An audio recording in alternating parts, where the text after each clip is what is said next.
Good morning, class, and good morning to our Trinity Ohana. This is PreRhetoric, the end of semester, trimester 2, and we are presenting today short stories. So after reading and discussing short stories from a number of different authors, including Jack London, Roald Dahl, and Lucy Maud Montgomery, we have worked through the peer review process and rough drafts and completed our own stories. So today we have the privilege of hearing these short stories read aloud by the authors themselves. Hot air blasted the back of Jimmy's neck. He slowly turned around and faced the most horrific beast he had ever seen. Breathing softly, Jimmy found himself petrified in the stare of those slit pupil eyes. Rows and rows of teeth lined the inside of the mouth as it hissed, gurgling and rocking softly, as its forked tongue touched the bridge of Jimmy's nose. The monster's size was inhuman, misshapen and bloated. Its body was hunched back and bent over so that its head was level with Jimmy's, and it had long, spindly arms that dragged at its sides. It moved with strange, quirky motions, and Jimmy was reminded absurdly of a curious pigeon looking at a worm that found its way onto the middle of the sidewalk. The thing eyed him for a moment. Then, fast and light, it shot out its arms and snatched Tom. Jimmy cried out in shock as Tom shrieked in pain. The thing shuffled its large and swollen body away from Jimmy and started to slink away, surprisingly silent for such a large creature. "I'm scared, Dad," he said. "Well, I would be surprised if you weren't," his dad responded. "But know this, death isn't the end. It is simply a transition into another life, a life that is greater and more abundant than our own. What lies beyond the curtain of death, however, is ultimately unknown. We here on Earth can never know what lies ahead on our journey.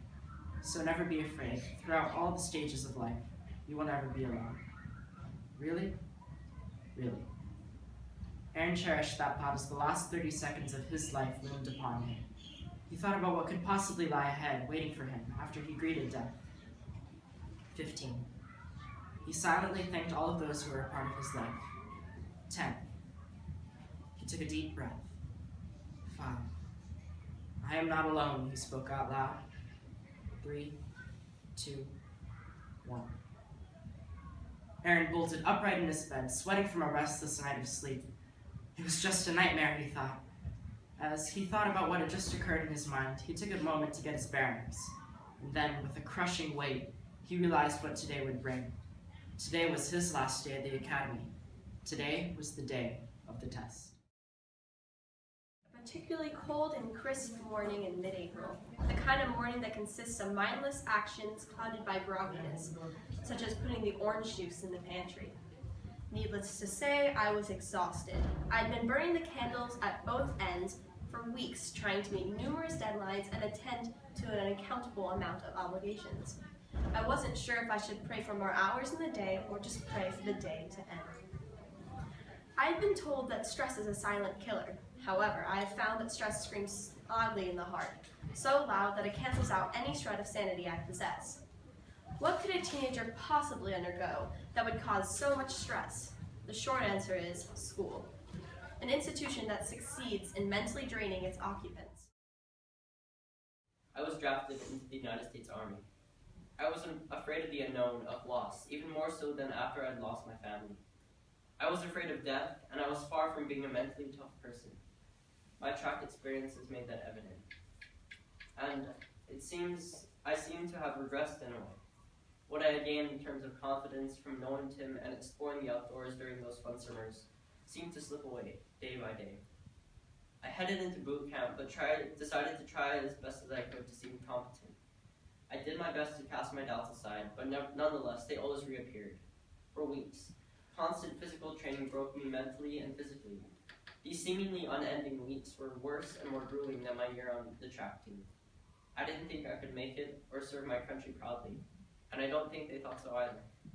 But they sent me off anyway, across the ocean to fight for freedom. I just prayed that I'd be okay and remain safe as I headed into danger. After weeks of being yelled at and driven through torturous physical regimens and military instruction, Thousands of American men, now American soldiers, were sent off to the war in an effort to stop the advances of Nazi Germany. Anemone. She stood, dreading every step she took towards the door of the courtroom. The judge, Creasy was her name, had called her into the court from her guarded waiting room over the speakers. She walked up the aisle between the pews full of her sisters, some in her favor and others not. Finally, she came to stand at a small podium just in front of the pews. It was facing the judge's bench where Creasy stood with her black robes hanging loosely from her small figure. You're home by 6 sharp, hollered Tommy's mother. Okay, I will, Mama, as he mumbled and hopped on his bike and rode down the rocky gravel street to the bay. Tommy had just turned 13. He was a well-mannered boy, better than any other he had met, and always wanted to help others. Tommy lived in a world named Xandra, on a poverty-stricken island in the middle of nowhere, known as Fidelity. Hundreds of thousands of people lived here, so food, water, and jobs were scarce.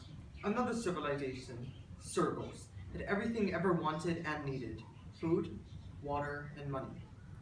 But they refused to help anyone other than themselves.